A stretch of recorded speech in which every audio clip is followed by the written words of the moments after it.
Hola, ¿qué tal? El día de hoy nos encontramos con Enoc Santiago en el Museo del Estanquillo y hemos de agradecerte muchísimo, Enoc, primeramente por darnos esta oportunidad de visitar las instalaciones del Museo del Estanquillo y también para agradecerte que nos platiques todo esto, porque creo que es muy importante dar a conocer todo este acervo que se conjuga aquí y que justamente motivo de nuestro número 6 de la revista vamos a estar hablando de las herencias culturales intangibles, inmateriales.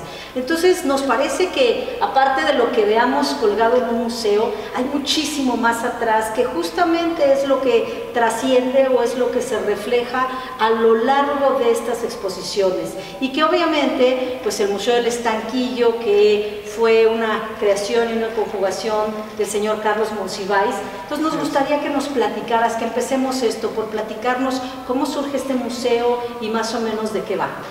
Sí, mira, bueno, pues primero que nada, muchas gracias por venir, su casa es un museo, bienvenidos al Museo del Estanquillo y bueno, pues todos aquellos que nos estén viendo también a través de las redes, pues muchas gracias por prestarnos su atención. Es un honor para mí estar en Antidogma, revista que también se distribuye en la librería Educal que tenemos en el Museo del Estanquillo. Mira, les comento, el museo cumplió 15 años. Acabamos de tener nuestra fiesta el día 23 de noviembre, que fue cuando Carlos Monsiváis finalmente vio culminado uno de sus grandes anhelos, una de sus grandes pasiones, que era tener un museo en donde compartir con todos los que nos visitan de la Ciudad de México, de otros estados de la República y por qué no también de otros países, pues uno de sus más grandes tesoros, que era su colección, ¿no? Carlos Monsiváis, pues bueno, conocido por nosotros desde que éramos niños prácticamente como un periodista, cronista, presentador, comentarista en diversos programas de debate, de televisión. Todos lo conocimos siempre, pues yo me acuerdo de la televisión, cuando no había tantos canales, pues siempre uno se encontraba tarde o temprano con Carlos Monsiváis hablando sobre tal o cual tema. Pues bueno, su pasión desbordada era el coleccionismo, ¿no? Durante toda su vida se dedicó a recolectar una serie de objetos, muchos objetos de arte, muchos documentos históricos que fueran retratando pues la vida y la evolución política, la evolución cultural, las herencias, los movimientos sociales de nuestro país, pues porque él como cronista pues solamente le interesaba tener todos aquellos documentos u objetos que hasta cierto punto fueran poniendo, como decimos, en tercera dimensión todos sus intereses o lo que él estaba escribiendo. Entonces, pues es así que fue haciendo una colección tan grande que llegó el momento que le decían a Carlos, oye, ya le pedían piezas para algunas exposiciones, ¿no? En realidad ya estaba participando en algunos museos, pero siempre le decían tu propio museo, ¿no? Y es cuando se unen pues voluntades, yo diría, por un lado del gobierno de la Ciudad de México, con distintas instancias que apoyaron, el gobierno federal también, con el INAH que apoyó en la recuperación de este fantástico edificio. Ahorita les platico qué era este edificio.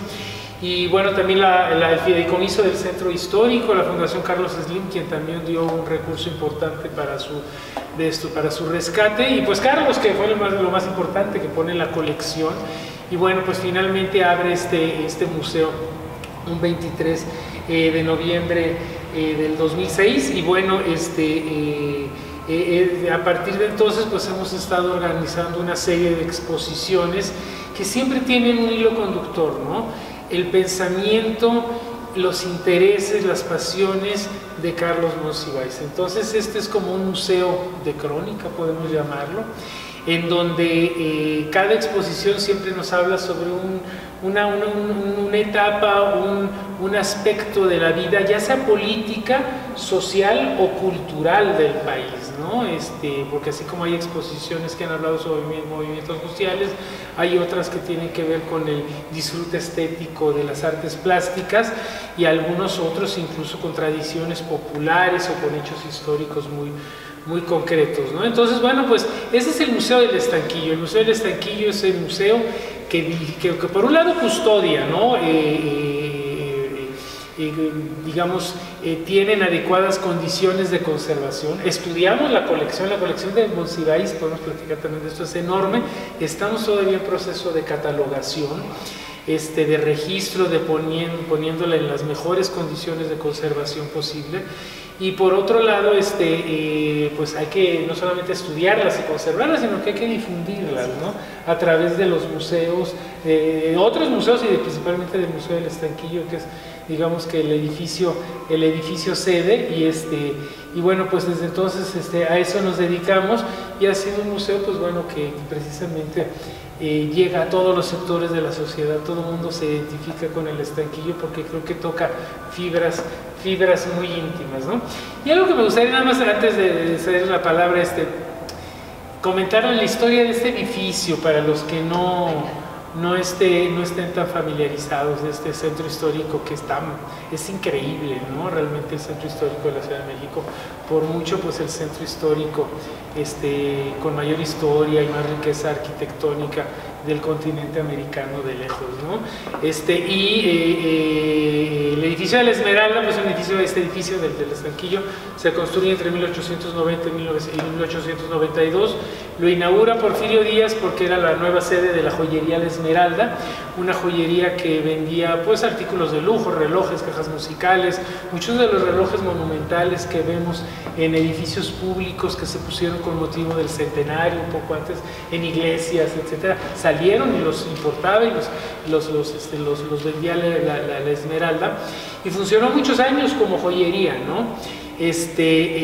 Hasta que cierra sus puertas. No estoy muy seguro si fue por ahí de los 50, 60, 70, tengo esa deuda de investigar bien cuándo es que cierra como joyería, y luego tuvo una serie de usos, como despachos, oficinas públicas, un banco, etcétera. Al final fue un antro, una discoteca que se llamó La Opulencia. Y bueno, pues lo dejó muy deteriorado. Creo que esta sala estaba toda pintada de negro, no estaban todos estos artesanados, pues son réplicas de un pedacito que se conservaba, y de ahí se fue sacaron los moldes y se replicó conforme a fotografías que había de época. Y después cuando está en manos del gobierno de la Ciudad de México y dice, pues ahora le vamos a entregarlo a Monsiváis para que se haga el Museo del Estanquillo, que él le pone del Estanquillo, ese nombre lo pone Monsiváis, pues porque sus colecciones son tan variadas y en tantos diversos temas, pues que es como un estanquillo, ¿no? Como aquellas tiendas que vendían de todo, que han ido desapareciendo. Yo no sé si haya todavía estanquillos, pero bueno, sobre todo se dieron muchísimo en la primera parte, y yo creo que todavía parte de la segunda mitad del siglo XX, ahora han sido sustituidos por Oxxo, 7-Eleven, sí, etc. Pero bueno, antes eran estanquillos donde la gente vendía, compraba todo. Aquí hay de todo y todas las exposiciones son distintas. Por eso se llama el Estanquillo, y se forma el museo como un fideicomiso público, del gobierno de la Ciudad de México, lo que es el gobierno de la Ciudad de México, en donde hay participación no solamente de dependencias del gobierno de la ciudad, sino también de algunas otras entidades como la Universidad Nacional Autónoma de México. Participa también la Fundación del Centro Histórico, la Fundación SLIM, la Asociación Cultural El Estanquillo, que es esta asociación que funda Carlos Monsiváis, que es la que en realidad tiene bajo custodia la colección y que colabora con el fideicomiso para la organización de las exposiciones, y algunas otras organizaciones. Esto es un museo, digamos, con cierta autonomía e independencia, en donde las decisiones se toman en base a las propuestas que se llevan a este comité técnico, y creo que eso ha dado una cierta independencia y continuidad que nos ha permitido trabajar de la mejor manera posible. Entonces, bueno, así es como está constituido el museo, y así es como nos hemos desarrollado durante todos estos años, ¿no? Qué maravilla. Fantástico. Bueno, yo estoy verdaderamente asombrada porque he visitado varias veces este museo, pero en esta ocasión el estar aquí dentro de la sala y verdaderamente estar escuchando de la historia del mismo y demás, me gustaría que nos contaras un poco más a profundidad de la colección, porque me sorprende también el que nos digas que a 15 años de haberse fundado se sigue catalogando la misma, ¿no? ¿De qué está consolidada? Bueno, vamos, aquí estoy viendo fotografías, carteles, etcétera, pero no sé si pudieras hacer un breve panorama de qué la compone y cómo es que van haciendo todo este proceso, que también nos dices que es crucial en cualquier museo, que es por un lado el de la conservación, pero el de la catalogación, para justamente poder darle salida a todo esto que hay y para que la gente venga, disfrute y entonces se acerque a todo este, pues sí, herencias, ¿no? Que son materiales, pero que a su vez nos están transmitiendo un montón de cosas más que desde la materialidad nos llevan a pensar en tradiciones, en costumbres, etcétera. Entonces cuéntanos un poco de esta. Sí, yo creo que ahorita te platico otra vez, pero yo creo que gran parte de las colecciones de Carlos hablan de la formación de la mexicanidad que se da a partir de principios del siglo XX, ¿no? Después del periodo postrevolucionario, este periodo entre los 1930 y los 1970, que desde mi punto de vista son fundamentales para la formación de la mexicanidad y de cierta identidad que permea incluso hacia toda Latinoamérica a través del cine, a través de la música, a través de las tradiciones populares, a través del grabado, etcétera. Es bien importante y efectivamente este museo transmite esa herencia inmaterial de pensamiento, de formación de personalidad, ¿no? Mira, la colección es muy amplia. Desgraciadamente Carlos muere muy cercana a la apertura del Museo. Monsiváis muere en el 2010, el museo había abierto en el 2006.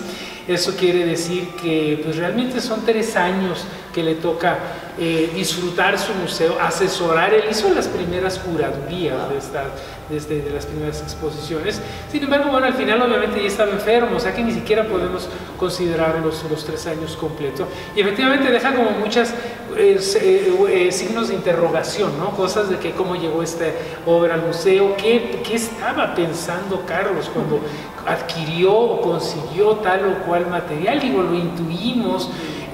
Algunos colaboradores de él, gente cercana como el Fisgón, quien es el curador de las colecciones, pues tiene idea, pero incluso él mismo, yo me acuerdo mucho comentarios de él, bueno, ¿qué pensaba Carlos cuando consiguió todas estas maravillas, verdad? Y bueno, ahí tenemos, nos duró poco Carlos como para poder resolver todas estas incógnitas, pero la colección es una colección muy amplia. Siempre habíamos hablado, siempre se había dicho que tenemos aproximadamente 20,000 piezas. Yo creo que vamos arriba, vamos a llegar como unas 36,000 piezas sin problema. Y hay un problema, por ahí quisiera arrancar. Parte del material estaba ya en el museo, porque Carlos, cuando se fue al museo con las primeras exposiciones de su casa, íbamos trayendo material.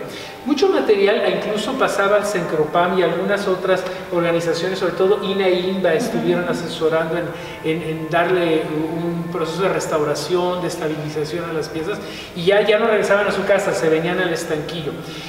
Pero cuando muere Carlos, mucho material todavía queda en casa de Carlos en Portales. De hecho, todavía hay material. Hemos ido trayendo poco a poco, conforme las exposiciones nos lo van pidiendo.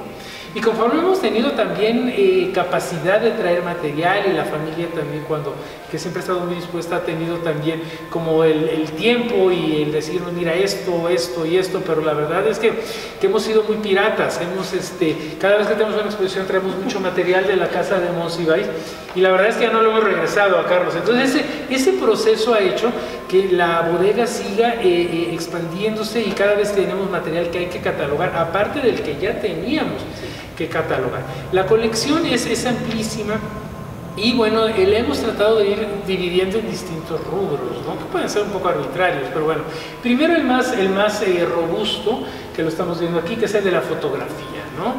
Pensamos que un porcentaje altísimo, arriba del 50% de la colección, podría ser material fotográfico, que es donde llevamos varios años con un proyecto que nos apoya la Secretaría de Cultura del Gobierno Federal, que es un proyecto, vamos ahorita en la 4ª etapa, un proyecto de registro, catalogación de material fotográfico. Hay gente que está exclusivamente metida en material fotográfico y otras gentes que están en material que no es fotográfico, ¿no? Pero bueno, fotografía es el núcleo más grande, y hay fotografía de todo tipo. Fotografía obviamente del medio del espectáculo, que era un medio que le encantaba a Carlos Monsiváis. Sabía de todo Carlos, porque tenía una extraordinaria memoria, capacidad de análisis y de síntesis, y de opinión sobre lo que estaba asimilando. Entonces, bueno, es fotografía del medio del espectáculo. Tenemos muchísima fotografía también que tiene que ver con procesos históricos. Hay mucha fotografía de la revolución, de la decena trágica, del periodo de Lázaro Cárdenas, de Álvaro Obregón, etcétera. Es un núcleo también muy robusto. También tenemos fotografía de movimientos sociales, porque obviamente la colección sobre el 68 es muy variada, la colección que tenemos. También tenemos algunas otras fotografías, por ejemplo, de nota roja. Es muy buena, ya tuvimos una exposición sobre nota roja, fotografía también, por ejemplo, del Festival de Avándaro, en fin. Entonces es como muy amplio realmente la fotografía. Pues él como periodista realmente, el uso de la imagen fue algo que permeó siempre su obra escrita, ¿no? O su obra escrita le hizo tener esta voracidad de imagen, que no solamente va a la fotografía, podemos pasar al rubro de la caricatura, por ejemplo, ¿no? Aquí tenemos una caricatura, también es la imagen, y bueno, es el a través del dibujo, pues plasmar una cierta situación, como este dibujo del California Dancing Club, ¿no? Hecho por un monero que se llama Tzip. Y bueno, en la colección de caricatura también es muy importante, porque obviamente arranca, tenemos caricatura decimonónica, obviamente de finales de la última parte del siglo XIX, y que llega prácticamente hasta los moneros, como tenemos acá otra de Helguera, que recientemente falleció, y bueno, hasta fotógrafos, hasta moneros contemporáneos, ¿no? Entonces obviamente la colección es importantísima de caricatura y de grabado también, ¿no? Y obviamente todo nos identifica, ¿no? Hay que mencionar lo que, bueno, tenemos también obra de Gabriel Vargas, de la familia Burrón. La colección, prácticamente toda la colección de Eduardo del Río de Ríos está en el estanquillo. También tenemos lo de Alberto Isaac, toda la obra de Alberto Isaac fue donada por su familia al estanquillo. Y bueno, está Abel Quesada, y tenemos muchísimas otras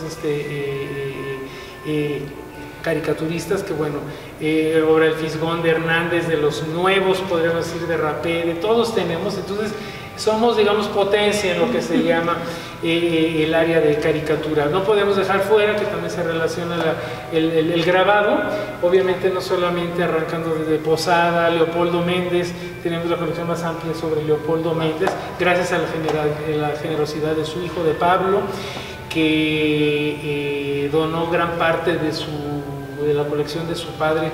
La dividió en tres partes muy inteligentemente. Una parte, la parte más nutrida, al Museo del Estanquillo.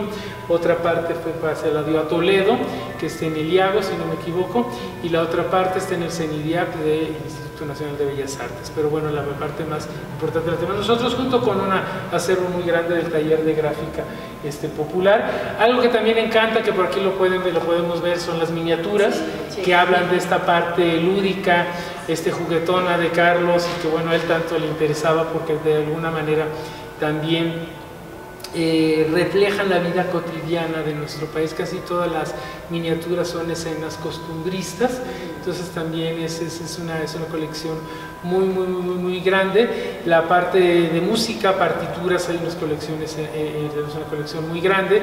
Y bueno, también hay obra plástica. Muchas veces se piensa que la obra de Monsiváis es solamente objetos de cultura popular, llamémosle de uso cotidiano, porque cultura popular es muy amplio el tema, ¿no? Pero bueno, ya vimos que hay cosas hasta manifiestos, etcétera.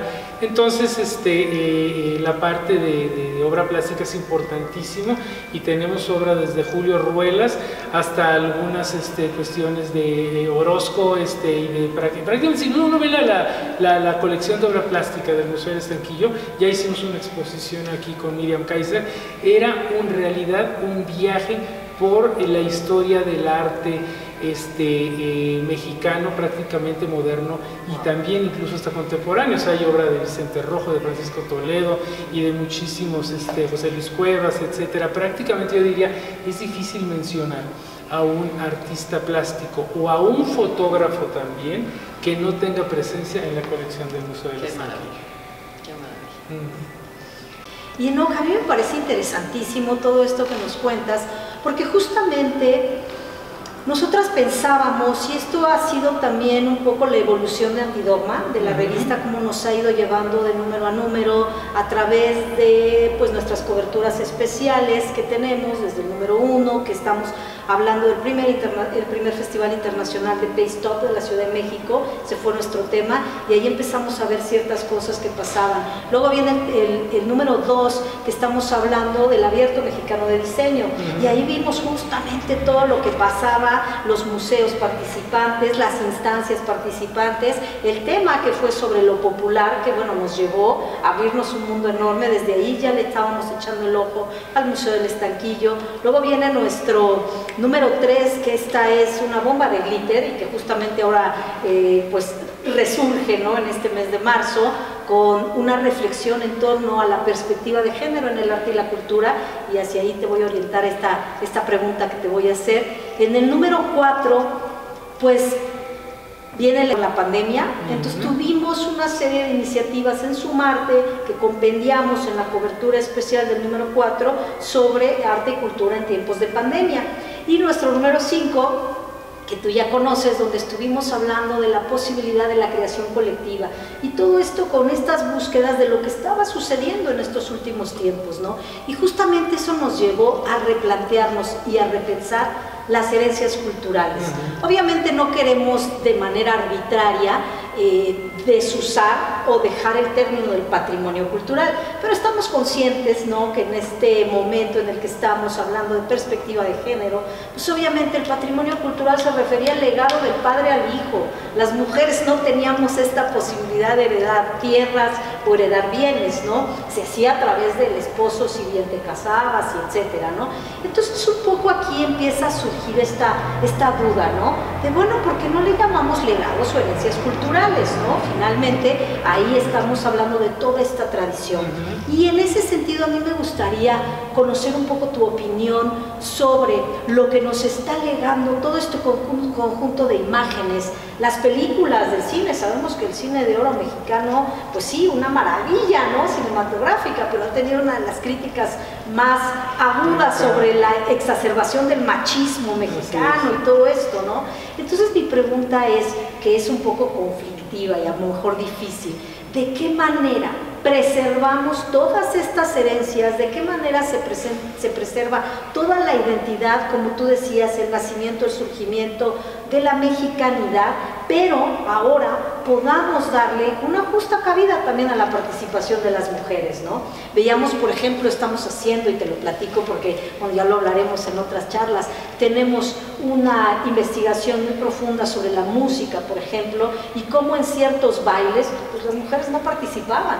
Hoy en día ya están participando, ¿no? Entonces, a nosotros nos gustaría que nos platicaras con esta empapada tan enorme que te das tú todos los días en este mundo de Monsiváis y en todas estas imágenes. No sé, ¿cómo ves tú que se podría de alguna manera resignificar, se podría recomponer, se podrían reorientar todas estas cuestiones para mantener las tradiciones, pero de alguna manera, digamos, darle un pago justo a este adeudo que hay con las mujeres? ¿Qué tú opinas? Sí, es una pregunta buena y un poco complicada, pero bueno, efectivamente, no se crean que ya hemos tenido esa disyuntiva en algunas exposiciones. De repente hemos tenido piezas que decimos que pueden resultar incluso poco apropiadas para la época actual, no solamente en cuanto al machismo, en cuanto al papel de las mujeres, en cuanto incluso en algunas, aunque Carlos, por ejemplo, no apoyaba la tauromaquia, no había, de repente hemos tenido piezas que decimos, híjole, esta si la ponemos, pues estamos como que yendo en contra precisamente del discurso o de la tendencia actual. Yo creo que hay que por un lado, sí hay que ser consciente que lo que vemos en un museo, precisamente, pues es en muchas ocasiones es historia, son, llamémosle, herencias culturales, nos guste o no, así era en nuestro país también, un país machista, un país donde se segregaba muchísimo a las mujeres, no solamente fue, creo que fenómeno de ocasión nada más de nuestro país, creo que esa es una cuestión que en países más o menos, pues es una situación mundial. Sin embargo, en muchas de nuestras exposiciones, pues siempre vemos el papel de la mujer muy activa, incluso efectivamente, sí, así como hay películas de charros, donde bueno, pues es el machismo exacerbado, etcétera, siempre se ve el papel de la mujer que tuvo y de algunos papeles protagónicos, ¿no? Desde Vitola, Emma Bauman, etcétera, que tú dices, bueno, pues eran papeles de mujeres muy empoderados, ¿no? Es complicado, efectivamente, ¿no? Yo creo que hay una... Digo, hemos hecho también exposiciones así como paréntesis que precisamente hablan de esto, ¿no? De la exposición de que se abre esa puerta, pues hablaba sobre todos estos movimientos, obviamente, de liberación de la sexualidad en México, una exposición bellísima, y no solamente hablaba de hombres, sino también de mujeres, en un capítulo de los movimientos feministas, desde Nancy de Cárdenas hasta las primeras marchas que tuvimos ya en nuestro país. Es un aspecto que siempre hemos cuidado, ¿no? Y creo que además es para todos los museos es una área, creo, que da mucho por explotar todavía, por investigar y por exhibir, ¿no? El papel de la mujer en muchísimos procesos históricos, sociales, y cómo ha ido cambiando, ha ido evolucionando hasta lo que quisiéramos es llegar a una igualdad, porque todos estamos luchando en igualdad, en donde ni siquiera nos estemos planteando estos aspectos, ¿no? Pero efectivamente, ¿no? Es el periodo que colecciona Monsi, el periodo de nuestras colecciones, pues precisamente son periodos muy exacerbados de movimientos, tanto donde se ponía siempre al hombre en un aspecto siempre arriba del de la mujer, pero bueno, creo que también el estarlos mostrando, el estarlos trayendo, el estarlos cuestionando, pues es una manera precisamente también de estarnos preguntando qué tanto hemos evolucionado en ese aspecto, ¿no? Un punto de partida, ¿no? Un punto de partida, totalmente. Porque sí, como tú dices, evidentemente no se puede borrar ni es la pretensión, ¿no? Pero justamente es un punto de partida, de ahí generar las diferencias, ¿no? O sea, reconocer que esa es la herencia, eso es lo que aprendimos, esa es la sociedad que nos legaron, que nos fueron legando, y ahora pues ha sido tarea ya propia de tantísima gente, como también a través del arte es un buen conductor, es una buena herramienta para ponernos al día, ¿no? En ese sentido. Y ahora lo que estamos tratando también en todas las exposiciones, siempre hemos tratado, o sea, también lo que yo decía hace rato, de que así como hay artistas que hay artistas que no controlan la colección, también cuando te vas adentrando a la colección te das cuenta que hay una gran cantidad de fotógrafas, nunca en la misma proporción de los hombres, pero bueno, hay de fotógrafas, de grabadoras, de artistas plásticas, de actrices, de locutoras, etcétera, que realmente han tenido un papel importantísimo ¿cómo se llama? En la historia, en estas herencias culturales que tenemos todos los mexicanos. Entonces yo creo que sí hay mucho que rescatar, y tampoco podríamos decir que el papel de la mujer fue totalmente opaca. O sea, hemos tenido algunas, ahorita me acuerdo de 2 exposiciones, pero una principalmente, la de Escenas de Pudor y Liviandad, que es un homenaje que hicimos aquí precisamente a todas aquellas mujeres de finales del 19 y principios del 20, que hicieron época y que fueron tan poderosas, no solamente se empoderaron en la sociedad, sino que fueron empresarias, como obviamente Esperanza Iris, Virginia Fábregas, Minerva, en fin, tantas que realmente ocuparon un lugar tan importante como todos los actores de carpa de su época. Y bueno, creo que hemos podido también, y yo creo que Monsiváis tuvo esto, lo tuvo muy claro, porque varios de sus libros, no solamente en Amor Perdido, la de Escenas de Pudor y Liviandad, en todos sus libros, obviamente siempre destaca el papel de la mujer en la conformación de las herencias culturales, ¿no? Entonces creo que esa herencia permea el estanquillo. Y bueno, es buena pregunta. Nunca hemos realmente tratado, siempre hemos evitado algún tipo de pieza o de discurso en la exposición que pudiera poner en riesgo este frágil equilibrio, sobre todo ahora, ¿no? Claro. Y cuán importante es en todo esto que cuentas, justamente la labor del museo, pero de las personas, ¿no? Porque de pronto es que se habla del museo como un ente abstracto que pareciera estar ahí y operar por sí mismo, pero lo cierto es que está constituido por personas de carne y hueso, con ideologías, con intereses, con gustos muy particulares, y en ese sentido, qué gran responsabilidad la que tiene un equipo en un momento dado, de precisamente atesorar este acervo, pero el darle salida, ¿no? El bajo qué lupa se cura una exposición o se museiza, y los discursos que se ponen sobre la mesa, porque justamente toda exposición es una apuesta en diálogo, ¿no? De algún tema, es abrir al público que asiste y decir, pues esto es lo que hay aquí, pero también en buscar generar, yo creo, unir y venir y abrir conversaciones, que yo creo que es lo que hoy por hoy, en tanto sociedad,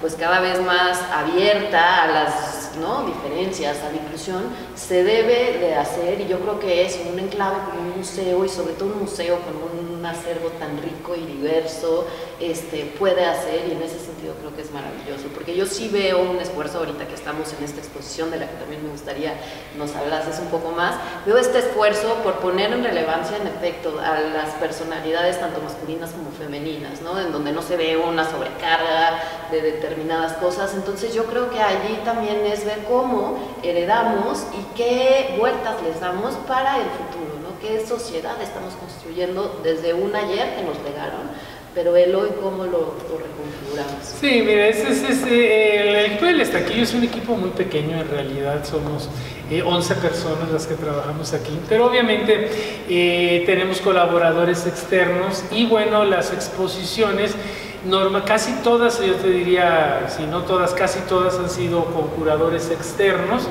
obviamente desde Rafael Barajas el Fisgón, pero hemos tenido muchos otros curadores, algunas mujeres también que han traído unas propuestas fantásticas, ya varias, y bueno, siempre eso ha permitido precisamente refrescar las propuestas, ¿no? Porque obviamente de eso se trata, que la gente, que haya un cierto diálogo con las piezas que estamos viendo, que haya una identificación, ya sea que te identifiques porque reconozcas, esto es una exposición que es una delicia para las gentes que vieron todo el cine de oro, obviamente, porque identifican o que conocen de música del siglo XX, porque van identificando a todos los compositores, a todos los intérpretes, etcétera. Pero también tenemos que pensar que hay nuevas generaciones que muchas veces estas fotos no les dicen nada, entonces obviamente tenemos que generar un discurso para ellos en donde puedan no solamente aprender, sino puedan identificarse obviamente con las piezas que están viendo. Ahí tenemos a una persona, Sofía, que está en el área de servicios educativos, y bueno, siempre está buscando aquellas herramientas que permitan precisamente ahora, incluso hasta con el uso de algunas tecnologías, poder hacer recorridos guiados con el celular, o simplemente ahora lo que está muy de moda, que están haciendo rallies, preguntas, respuestas, premios, etcétera, que permiten que la gente vaya asimilando y vaya aquilatando este tipo de herencia cultural precisamente que se presenta en este museo. Pero efectivamente siempre tratamos de presentar una propuesta fresca, ¿no? Esa es una de las características del Estanquillo, que la gente venga y se divierte, y que no es un museo estático. Para empezar, no tenemos una exposición permanente, todas son exposiciones temporales, pero también en donde haya ese carácter juguetón que te haga identificarte con alguna fotografía o con alguna caricatura, ¿no? Por ejemplo, me acuerdo cuando montábamos hace unos años la exposición de Rius, bueno, todo el mundo estaba muerto de risa. ¿Por qué? Porque sus caricaturas eran tan vigentes, y estábamos viendo que algunas eran de finales de los 60s, etcétera, algunas hasta anteriores, y dices, bueno, realmente qué poco hemos cambiado los mexicanos, ¿no? Para bien y para mal, ¿eh? Porque había muchas cosas que realmente son prácticamente lo mismo. Entonces, bueno, eso hace que la gente tenga un ir y venir con nuestras exposiciones, y tenemos ese reto, cómo llegarle a las nuevas generaciones, o bien también otro tipo de exposiciones. No todo es risa, no todo es chusco, no todo es aprender del espectáculo, del cine, de la música, en fin. También tenemos algunas otras exposiciones que tratan de mostrar aquellos procesos históricos, a veces hasta dolorosos, que ha pasado nuestro país. Les comentaba hace rato esta exposición de La Nota Roja, que se hizo pues incluso con muchas fotografías, sobre todo, era una crónica de la Nota Roja en México, que arrancaba desde la colonia hasta el crimen exacerbado y la violencia desatada del narcotráfico, ¿no? Entonces, una exposición realmente muy dura, prácticamente no la recomendábamos incluso que entraran niños a la sala, en donde simplemente queríamos ver si es el país que realmente queríamos, ¿no? Entonces, bueno, es de todo, ¿no? Es despertar conciencias, pero también siempre tratamos de tener dos exposiciones, una que vaya más hacia el goce popular, el goce artístico, y otra que sea un poquito más literaria, de movimiento social o fotográfica, etcétera, para todos los gustos, ¿no? Entonces, bueno, ese ir y venir creo que es algo importantísimo en todo museo, porque si no te vas quedando rezagado, ¿no? Parece que no, pero hay yo no le llamaría competencia de museos, pero sí hay una gran cantidad de distractores por los cuales tenemos que estar luchando para atraer a público. No es tan fácil, ¿no? Algo pasa en el museo y de repente ves como se empieza a ir abajo el número de visitantes, ¿no? La gente de repente, la pandemia nos pegó muchísimo, pero también el Netflix nos está pegando muchísimo, y otro tipo de distractores, ¿no? La gente de repente no quiere salir a la calle, ¿no? Cuando yo digo, bueno, salgan a la calle, ¿no? Vean televisión en la noche, ¿no? Pero no en el día. Entonces sí tienes que estar muy vigente, sin llegar a ahora de repente exacerbación o angustia por las nuevas tecnologías y que tenemos que tener interactivos. Entonces es carísimo, y si no le das un buen mantenimiento, se te hace obsoleto de volada. Son fantásticos esos museos, a mí me encantan los museos de ciencias o los museos con interactivos. Yo creo que para allá van mucho de la tendencia, pero bueno, en la medida de lo posible sí hay que estar viendo ese rumbo, digamos, y bueno, estar activo y con muchas otras actividades, ¿no? Somos un museo que estamos trabajando con la red de museos para personas con discapacidad, entonces tenemos todo en lengua de señas mexicana, algunos hasta conciertos en lengua de señas mexicana, y obviamente esta es la casa, podríamos decir, pues yo creo que el museo que más trabaja con el tema de la diversidad sexual, ¿no? Sí. No solamente en conferencias, presentaciones de libro, bueno, todo lo que se les ocurra siempre lo estamos haciendo aquí en nuestra terraza o en nuestras exposiciones, ¿no? Casi todas siempre se toca el tema, porque pues, a Carlos fue un tema que le interesó muchísimo, ¿no?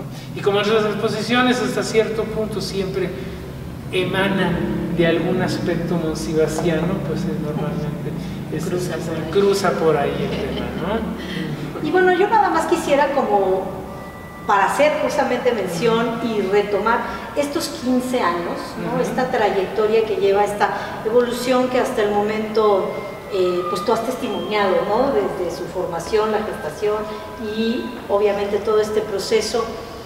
¿Qué resumen podrías decirnos que puedas tener de esta experiencia del Museo del Estanquillo en su formación aquel 23 de noviembre del 2006 a la fecha?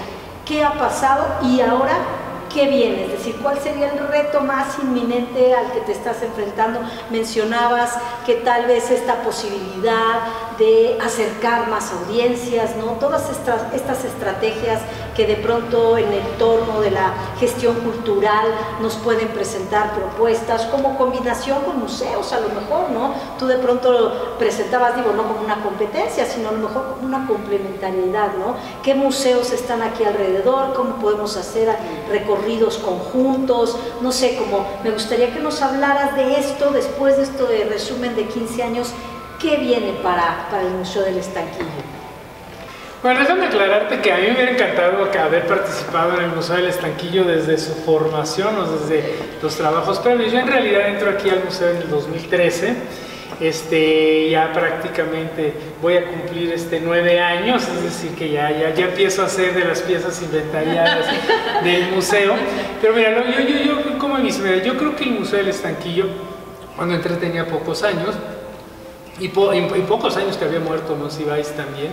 El Museo del Estanquillo es un museo que se ha ido consolidando, ¿no? Yo creo que por un lado había como muchísimo que mostrar, entonces como que no sabíamos bien por dónde entrarle. Se habían hecho 3 o 4 exposiciones importantes, había habido algunas otras exposiciones que habíamos dado cabida, que desde mi punto de vista no tenían tanta pertinencia con el museo, pero a partir de entonces prácticamente dijimos, bueno, vamos a tomar por un lado el pensamiento de Monsiváis, aquellos aspectos, incluso a veces hasta el nombre de las exposiciones ha sido el nombre del libro.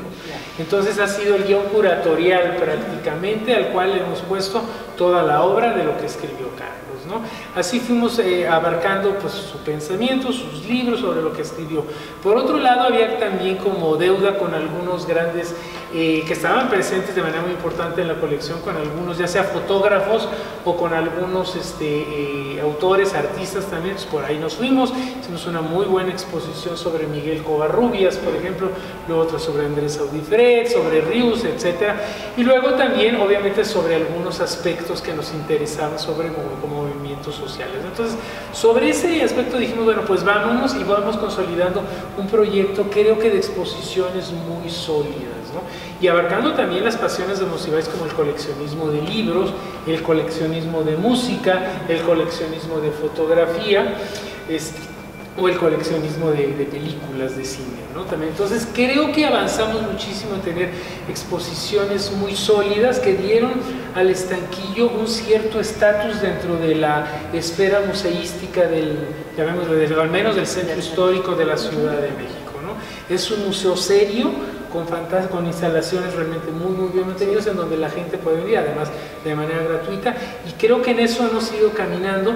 No se ha acabado la temática, ya estamos en un momento en que nos podemos ya dar, creo que el lujo de empezar a hacer tomarnos ciertas libertades curatoriales ya, y de empezar a juguetear con otras colecciones para que dialogue la propia colección de Monsiváis, nunca perdiendo la brújula del pensamiento, legado, herencia monsiváisiana y su colección, pero ya estamos en ese tema. Y bueno, también se ha ido consolidando el Museo del Estanquillo y su colección, no solamente lo que les platiqué de la catalogación y todo, que bueno, iremos a la mitad, un poco más de la mitad, y todavía es trabajo, no creo que de menos de 6, 7 años más, claro, que van a estar, sino que también se ha convertido y se ha ido dando a conocer la importancia de la colección para otros museos.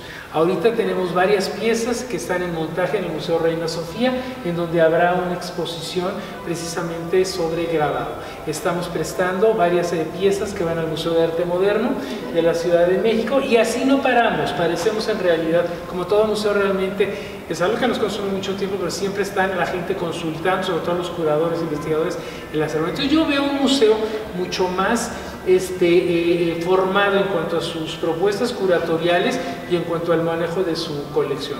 Y otra parte que es bien importante, que yo sí quisiera decirlo, es que la parte administrativa es básica en cualquier institución. Si tú no tienes una persona a la cabeza que sea un buen administrador, en realidad pues todo está realmente con alfileres. Yo he tenido experiencia más que como curador o como mi experiencia es como un administrador cultural, ¿no? Como un gestor cultural, pero yo me llamaría más un administrador cultural. Quizá mi parte de gestión cultural la tuve cuando fui agregado cultural en otro país, pero bueno, mi primer trabajo al frente de la red Educal y ahora aquí, pues tiene que ver mucho con este trabajo creativo, pero también obviamente con una buena administración. Si tú no cuidas bien los centavos, no vas a tener un museo que pueda hacer una buena gestión. Y cuando hablo de cuidar bien los centavos, no hablo de que no se los roben o que los estén mal, sino que se gasten en lo que se tiene que gastar y que se haga lo más que se pueda con menos. Y el estar destinando los recursos para aquellos proyectos que realmente puedan tener un beneficio, llamémosle social, y hacia la colección. Aquí tenemos muchos clientes, uno, pues los visitantes, pero también tenemos nuestros clientes internos, y el mismo Monsiváis es un cliente, porque bueno, si tenemos aquí su colección, pues es lo menos que podemos hacer, ya que la tenemos prácticamente gratis, pues es darle un trato adecuado. Entonces creo que el museo es un museo mucho más consolidado, es un museo reconocido, es un museo que le falta muchísimo todavía.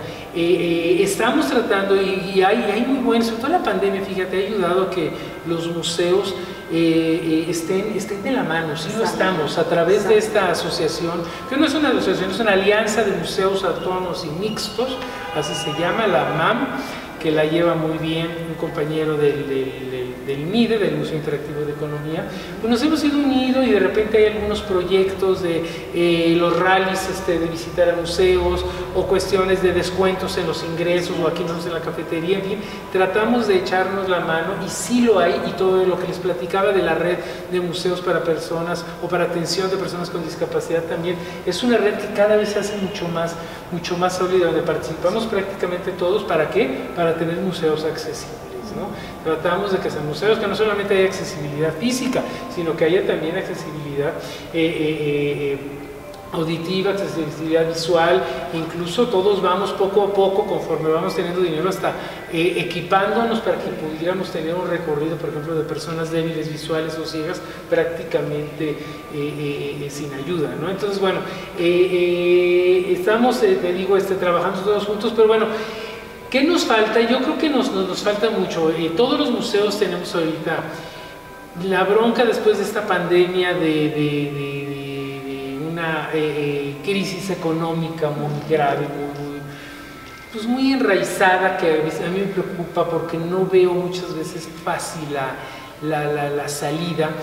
Yo veo por un lado, el otro día platicaba con Aldo precisamente, que cualquier museo de Estados Unidos o de muchos países europeos o universitarios norteamericanos, híjole, siempre tienen en sus patronatos, aquí son muy pocos, a gente, fulanito de tal, o sea, llueven millones por todos lados para los museos. ¿Qué pasa con nosotros?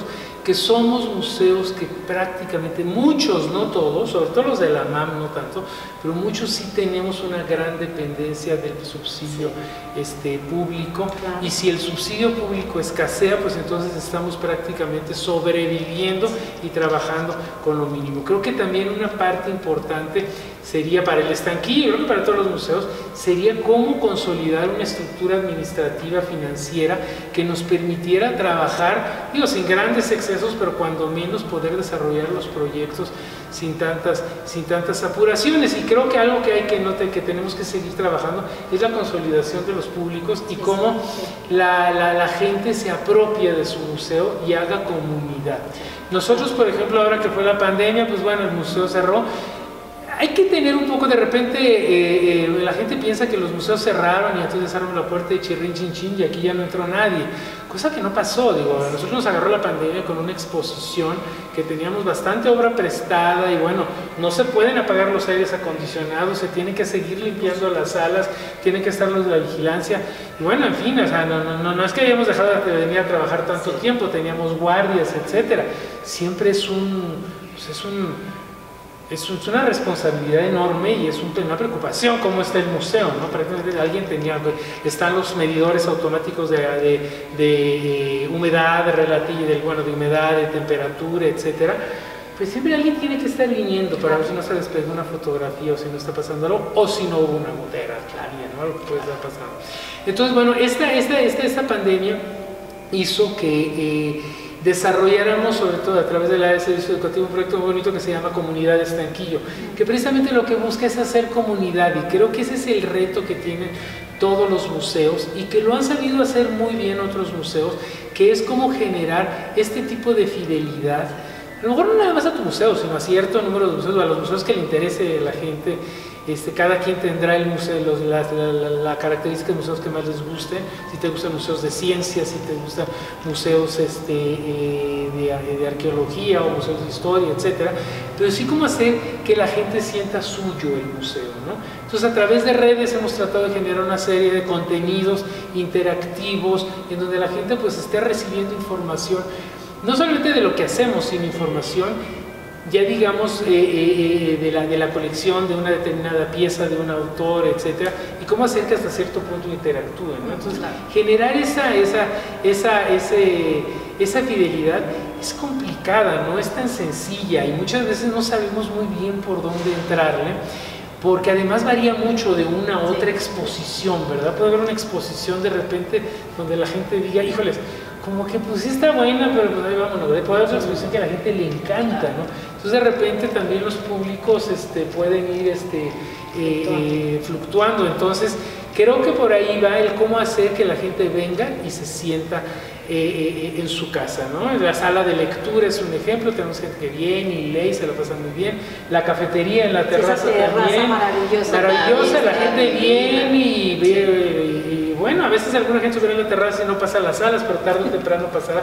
Pero ese lugar donde digan, mira, yo voy, tengo mucha gente que dice, yo voy al Estanquillo porque número uno me encanta y estoy viendo que nada más que cambien la exposición para ir.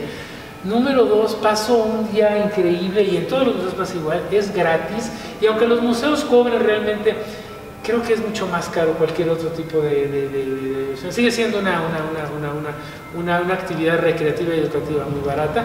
Están las áreas de servicios educativos que ya están regresando. De hecho, si tienes tú otros chamacos, pues puedes traerlos a que hagan un taller, a que hagan un grabado, a que saquen fotos, a que se diviertan con el celular, etc. ¿Cómo hacer que la gente regrese y no solamente estar cachando gente en mucho de nuestro, como es en nuestro caso, mucha gente que va pasando por la calle, o gente ya de un nivel mucho más alto que sí viene a un determinado tema, que son los casas exposiciones, ¿verdad? Que no solamente es gente que viene aquí, hay mucha gente que hasta voy a Nueva York a ver la exposición fulana, ¿verdad? Pues así, esa gente, pues por esa no batallamos. Pero pues ese no es el México, ¿no? Hay dos Méxicos, ¿no? El México con mucho mayor preparación y la gente que no la tiene, pero que no por eso tenemos que dejarla excluida, ¿no? Yo creo que al contrario, este es un museo que debe de ir precisamente, este es el museo que va dirigido a todo mundo, ¿no? Y que bueno, la gente lo agradece, ¿no? Finalmente es muy bonito cuando uno anda en salas y te dice a la gente, oye, qué padre está la exposición, sus comentarios. La gente agradece mucho que siga siendo un museo gratuito, cosa que a mí me han criticado mucho, porque número uno dicen que si cobrara tendríamos más dinero. Muchos hecho estudios, la taquilla sí ayuda, cualquier dinero es bueno, pero bueno, tampoco te saca de grandes apuros. Número dos, no era lo que quería Carlos. Él siempre dijo, Monsiváis siempre dijo, bueno, yo doy la colección, pero me interesa que el museo sea gratuito. Sí. Carlos ya murió, su familia creo que podríamos comenzarla de que cobráramos, pero sin embargo creo que ese regalo que da, principalmente apoyado por el gobierno de la ciudad, a la ciudadanía que anda caminando en el centro, es dar felicidad a la gente, eso es lo importante. O sea, todos los gobiernos deben trabajar para eso, para dar educación, salud y felicidad a través de la cultura, ¿no? Y si la mayoría de los museos cobran, pues qué bueno que este todavía no cobre y ojalá que así se pueda seguir manteniendo durante muchos años, ¿no? Sí. Y justo en eso nos hermanamos Antidogma y El Estanquillo, porque también nuestra intención es que la revista sea distribuida de manera gratuita, ¿no? Es un esfuerzo también por el hacer una recopilación de saberes, de ideas, de propuestas que nos gusta, que llegue a quien le interese, a quien la busque específicamente, pero que no haya un costo de por medio. Pero bueno, creo que con eso, Enoch, a nombre de Antidogma, Reina y yo queríamos agradecerte enormemente tu hospitalidad por recibirnos aquí y quizá a manera de cierre, precisamente en esta línea, el que invites a los públicos a esta exposición en concreto en la que estamos ahorita, que se llama Carlos Monsiváis el Musical. Monsiváis el Musical. Quizá de manera breve les digas qué pueden esperar, qué pueden venir a visitar en este momento y hasta cuándo va a estar, para que no deje de acercarse gente por acá. Mira, efectivamente, ya me lo habías preguntado, perdón, no me había ido por otro lado, se empieza ahí por la... No, pero si dan ganas de hacer horas aquí. Así generamos nada más así el prurito para que la gente venga y la explore. Claro, mira, esta exposición se llama Monsiváis el Musical. Tiene un poco ahí de jiribilla el nombre porque la gente piensa, bueno, entonces ¿qué era? Porque cantaban, ¿de qué se trata?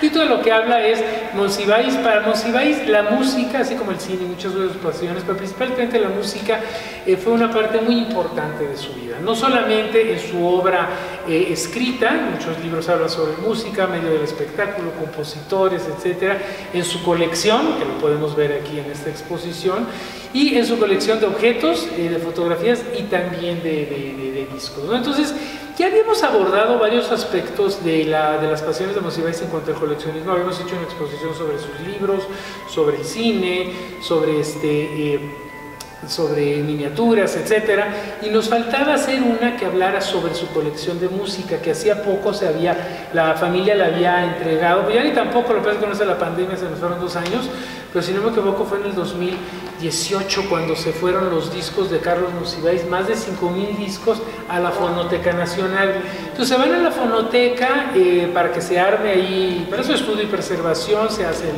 fondo musical, y con Pavel Granados, que pues ha sido colaborador de muchas exposiciones nuestras, pláticas, etcétera, muy cercano a Carlos, él realmente es una persona, es un erudito en cuanto también en cuanto con sus conocimientos musicales, creo que no podría estar en mejor lugar que en la fonoteca. Y bueno, pues yo le propuse, y digo, oye, pues como que no hemos abordado todo lo que se fue a la fonoteca, hagamos una exposición que hable de eso, ¿no? Sobre las pasiones, los gustos y la formación de la musicalidad en Carlos, ¿no? Entonces, bueno, él es el curador Pavel Granados, y lo que hicimos fue, por un lado, investigar sobre qué había escrito Carlos relacionado con la música. Una columna. Otra, ¿qué teníamos en el Museo del Estanquillo? Porque tampoco podíamos inventar, ¿verdad? O sea, es nuestro acervo. Esta exposición, salvo unos vestidos que tenemos arriba, casi todo es colección del Estanquillo. Y por otro lado también, ¿qué había en la bóveda donde estaban los discos de Carlos? Digamos que ya no salen porque ya son parte, bueno, están en la fonoteca y ya no nos los prestan, pero sí nos dejaron entrar para ver qué había. Y entonces, con estos 3 elementos, hacer un recorrido. Y bueno, con estos 3 elementos, con una serie de entrevistas que hicimos que están en pantallas que van a poder ver aquí, la gente habla sobre cuáles eran los gustos musicales de Carlos Monsiváis. Tenemos 2 entrevistas también por ahí muy buenas, con gente que lo conoció y con sus orígenes, sobre todo en su formación musical como protestante, tanto de su primo como de una gente también, un amigo de él también protestante, donde nos habla cómo se fue formando el gusto musical de Carlos a través, primero, de la música clásica que lo acompañó durante toda su vida, y también, obviamente, del gospel, del jazz, del blues, que son como música que tiene un hilo transversal en todas sus gustos musicales. Entonces, si armamos esta exposición, tenemos también aquí el billboard que decimos cuántos discos tenía de música clásica, cuántos de música espiritual, cuánto de bolero, etcétera, porque siempre casamos a Monsiváis con esto, ¿no? Con el bolero, con la música popular mexicana, etcétera, y pues no, te das cuenta en esta exposición que realmente le gustó prácticamente de todo. Por eso, así como es un historiador de música Carlos, un historiador de tantas cosas, pues también lo es en el cine, también lo es en la música. Pero no solamente es ver los gustos musicales, la formación musical de Carlos Monsiváis y su magnífica colección, sino también es una clase, yo creo, si alguna gente que venga, de repente, la verdad es que yo hasta hace poco sabía sobre gospel, sobre Mahalia Jackson. Es una clase, es una exposición donde aprendes muchísimo precisamente sobre géneros musicales, compositores, tendencias y sobre Carlos Monsiváis. Es una exposición que va a estar hasta el 30 de julio. Todavía tenemos varios meses, ojalá que la revista salga antes de esa fecha. Esperamos que sí. Y si no, tenemos un micrositio en la página web del museo donde se puede ver la exposición en línea. Y bueno, tenemos el horario del museo es de miércoles a lunes, el martes cerramos de 10 de la mañana a 6 de la tarde. El ingreso al museo y a todas las actividades es totalmente gratuito. Pues muchísimas gracias, Enoch, nuevamente. Gracias a ustedes. Y esperamos pues eso, que por parte de Antidoma se pueda hacer la mayor difusión posible, y te agradecemos también muchísimo por el espacio para la distribución de la revista. Hombre, esta es su casa y pues bueno, esperemos que sea la primera de tantas colaboraciones. Claro que sí. Muchas gracias. Gracias a ustedes.